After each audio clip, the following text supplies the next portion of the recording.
So in today's video, we're going to look at the top 2022 MLB free agents, and that's what I'm going to do in today's video. But before I get into this video, 92% of you that watch these videos are not subscribed, so get your life together and hit that subscribe button, turn notifications, and leave a like on this video. Subscribe, turn notifications, and leave a like. And let's go ahead and get into this video. So let's start off with some honorable mentions. Two honorable mentions are Marcus Simeone and Buster Posey. Buster Posey, the reason why he's not on this list, he's old. And he's only got like one more year left. I just see him re-signing with San Francisco. I think that he's going to finish his career at San Francisco, where he's been his whole career. I think he just stays there. Marcus Simeone, why he's not on this list is he's been a little not as good since the second half, but he's a really good player. Marcus Simeone is. He's good. He can play second base, shortstop. He's going to get a big contract, whether that's in Toronto or somewhere else. But I just don't think that he's a top 10 free agent this year. So let's go ahead and or next year, basically. So let's go ahead and get into the top 10 free agents. Starting off at number 10, Trevor Story. Trevor Story is the guy who has had a down season this year. And if it was a down season in anywhere else, less than Colorado, then his stats would look way worse than they were. Like, they're not looking very great right now, but they're going to look even worse just because you're in Colorado, a very hitters-friendly ballpark. And maybe Trevor Story's not that player because of Colorado. Like, the Coors effect is not true, though. The Coors effect has been proven wrong multiple times.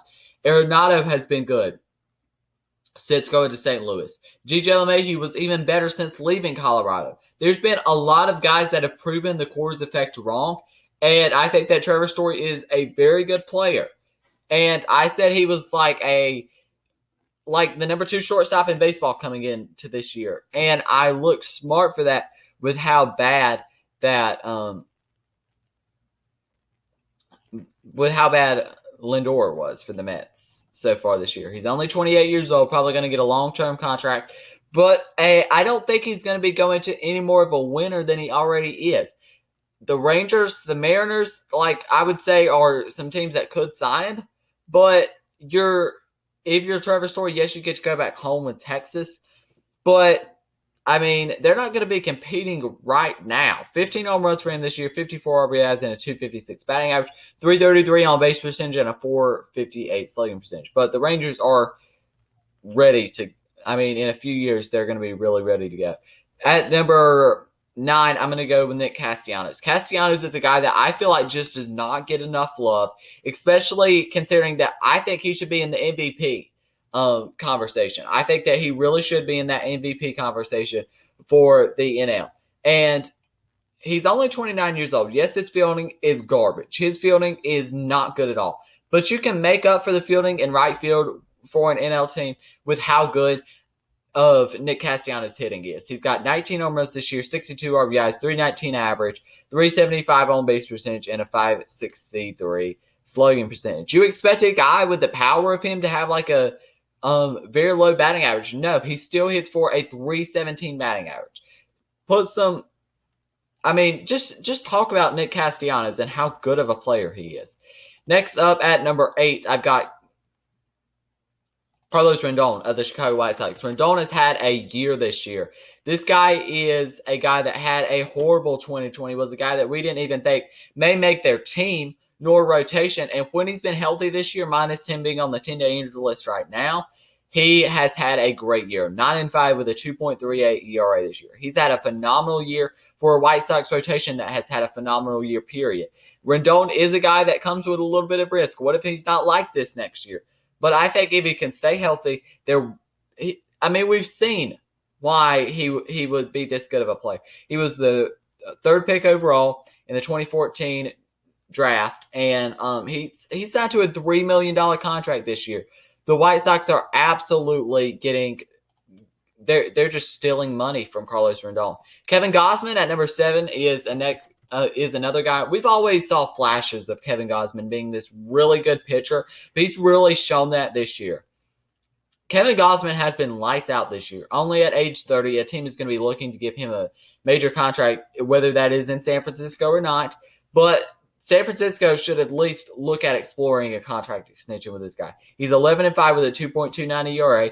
He really showed up in 2020 as well with a 3-3 record with a 3.62 ERA. But he's shown up even more this year to where he's a Cy Young candidate. I don't know if he's a Cy Young favorite over Walker Buehler or Max Scherzer or one of those guys, but this guy is a legitimate contender for the Cy Young.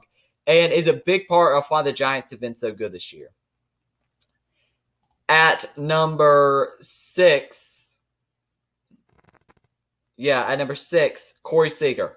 Seeger is a guy that he would be at number 1 if he could stay healthy. Seeger has that type of talent where he's number 1 if he can stay healthy, but he can't stay healthy, and that's why I have to move him down on this list. He's still a great, great player, and the second best shortstop in this free agent class, in my opinion. Cory Singer's a great, great player, but he's got to stay healthy. He always has an injury.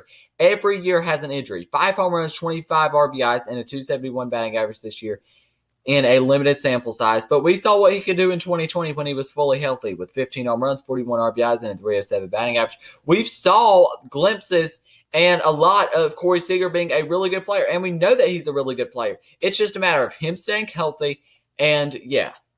At number 5, his teammate Clayton Kershaw. Kershaw is a guy that still being rather old and having injury problems these last couple of years, still is going to get a pretty decent contract.